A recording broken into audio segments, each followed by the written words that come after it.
Bonjour et bienvenue sur Boulevard BD. Aujourd'hui, Tintin et l'histoire.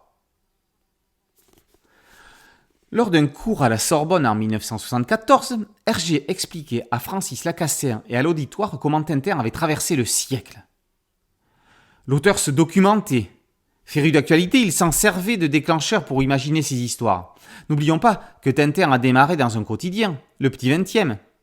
Au fil des ans, Hergé s'est constitué une base de documentation solide qui le nourrira. De journaux en magazines, d'articles en photos, de témoignages en essais, Hergé conservait tout ce qui pourrait lui servir dans ses fictions.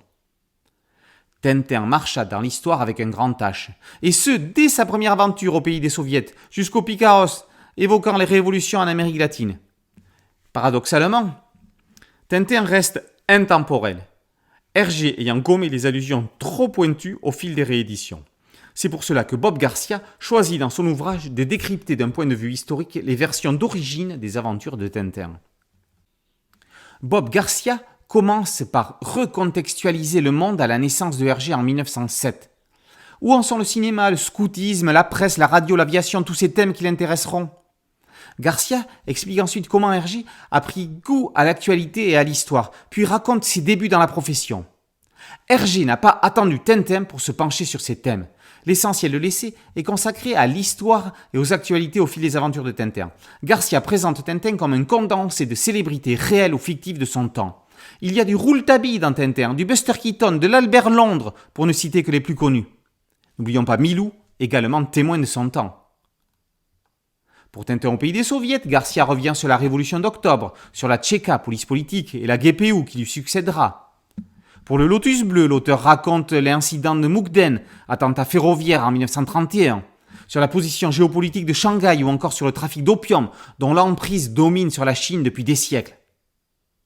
Pour l'Étoile mystérieuse, on apprend comment un discours du roi Albert Ier en 1927 a donné l'impulsion à la création du Fonds national de recherche scientifique qui permit des expéditions polaires.